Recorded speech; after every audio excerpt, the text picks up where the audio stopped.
अस्सलाम वालेकुम नाज़रीन, जहांगीर अब्बासी एक नए प्रोग्राम के साथ हाजिर है। मुल्क में सियासी अदम इस्तेकाम बदस्तूर बरकरार है। हर तरफ डेडलॉक किसी सूरत हाल है। सहाफ़त तकसीम दर तकसीम, अदलिया डिवीज़न का शिकार।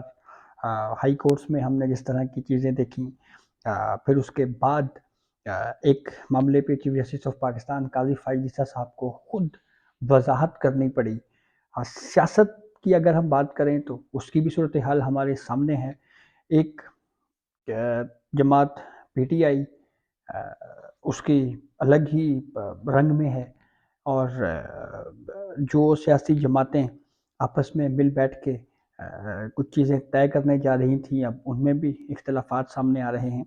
पाकिस्तान पीपल्स पार्टी के हवाले से अगर हम बात करें तो बिलावल भुट्टो की जानिब से एक स्टेटमेंट दिया गया, और उस स्टेटमेंट में इनडायरेक्ट हम कह सकते हैं कि ढके छुपे अल्फाज में पाकिस्तान मुस्लिम लीग नून के ऊपर तनकीद की गई।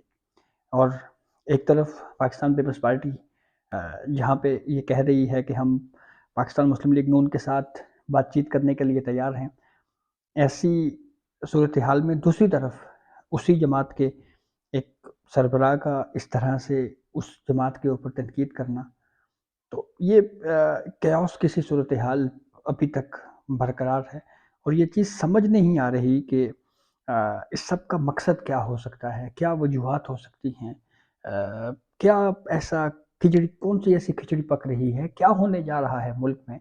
अभी तक हर तरफ जो है वो चीज़ें धुंधली नज़र आ रही हैं। आज का दिन मुमकिन तौर के ऊपर 19 फरवरी हो सकता है कि कोई डेडलॉक जो है वो ख़त्म हो जाए और कोई बेहतरी की खबर सामने आए।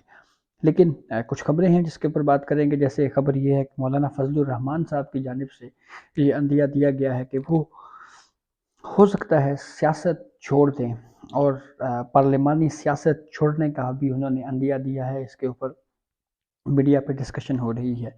पाकिस्तान पीपल्स पार्टी के हवाले से बिलावल के स्टेटमेंट के ऊपर अगर चंद पॉइंट्स आपसे शेयर करें तो उससे चीज़ें क्लियर होंगी कि वो एग्जैक्टली मुस्लिम लीग नून के ऊपर तनकीद क्या की है उन्होंने।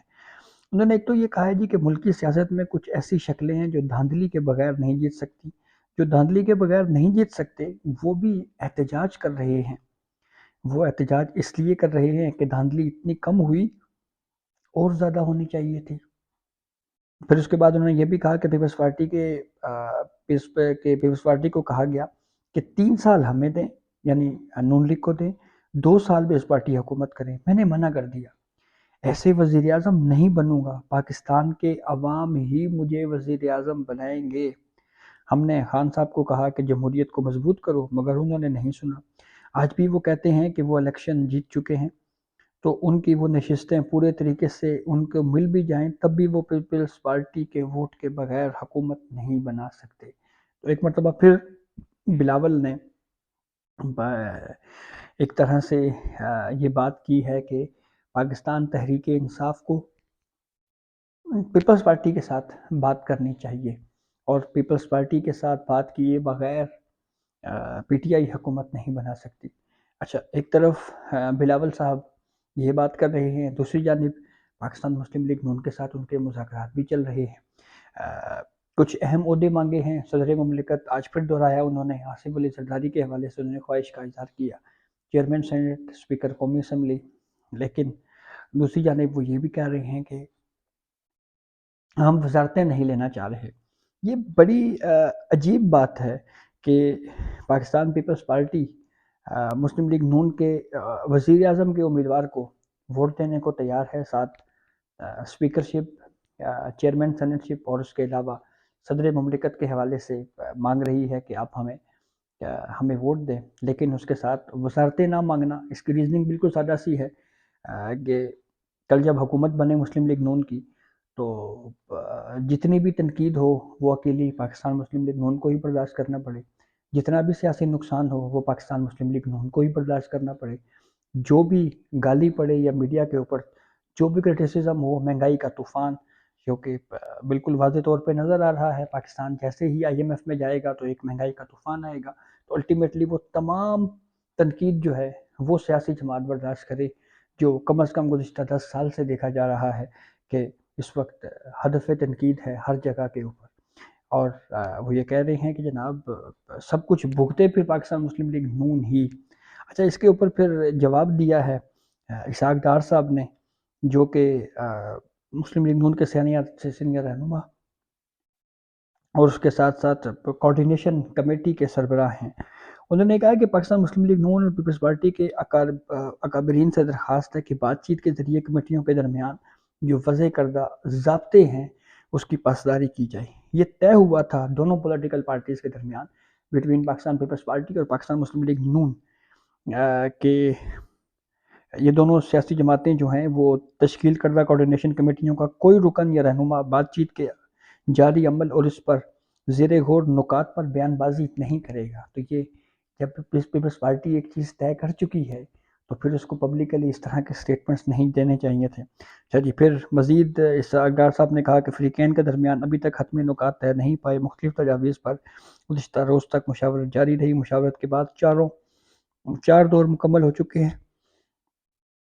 اور اب آج پیر کے دن جو ہے 5واں دور ہے، اور اجلاس میں کوئی اہم پیش رفت متوقع ہے۔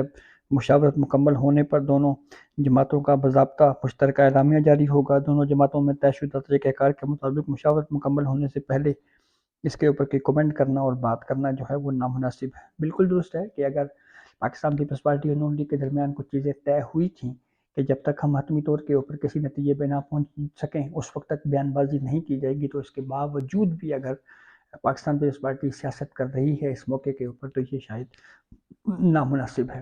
تو اب ایک طرف جہاں پہ سیاسی طور کے اوپر معاملات ہمیں حل ہوتے ہوئے نظر نہیں آ رہے، سوشل میڈیا کے اوپر طرح طرح کی کہانیاں بیچی جا رہی ہیں، طرح طرح کے جو ہیں وہ باتیں کی جا رہی ہیں، ایسی صورتحال میں سیاسی جماعتوں بھی ایک دوسرے سے دست و گریباں ہوتی ہوئی نظر آ رہی ہیں۔ تو اب دیکھنا یہ ہے کہ یہ صورتحال کب تک کلیئر ہوتی ہے، اور پھر جب وہ حکومت جو اس کرائسس کے بعد بنے گی وہ کس حد تک مضبوط ہوگی فیصلے کرنے میں، کس حد تک اپنی اتھارٹی کو منوائے گی مرکز میں، یہ بہت اہم دیکھنے والی چیز ہے۔ اور یہ ہمیں جو ہے وہ آگے جو چیزیں نظر آ رہی ہیں وہ بالکل واضح طور کے اوپر ہیں۔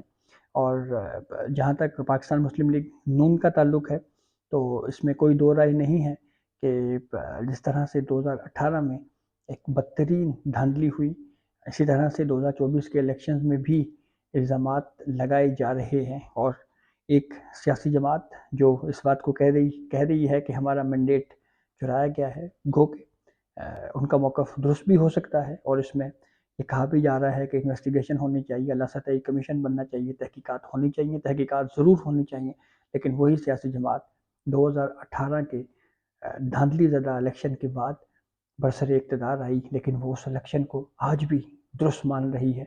تو آج بھی آدھا سچ بولا جا رہا ہے اور آدھا سچ چھپایا جا رہا ہے، کیونکہ وہ 2018 والی جو کہانی ہے اس سے وہ خود بے نقاب ہوتے ہیں کہ وہ خود کسی کے کندھوں کے اوپر چڑھ کے آئے تھے۔ تو کمشنر راولپنڈی کے حوالے سے بھی خبریں ہیں کہ چھاپے چھوپے چل رہے ہیں، کوئی انکوائری چل رہی ہے، تو لیٹس سی دیکھیں آج سپریم کورٹ میں بھی اس معاملے کے اوپر اہم پیشی ہے، کیا پیش رفت ہوتی ہے، کیا اپڈیٹ ہوتی ہے۔ تو یہ اب تک کی صورتحال تھی جس سے ہم نے آپ کو آگاہ کیا۔ بہت شکریہ۔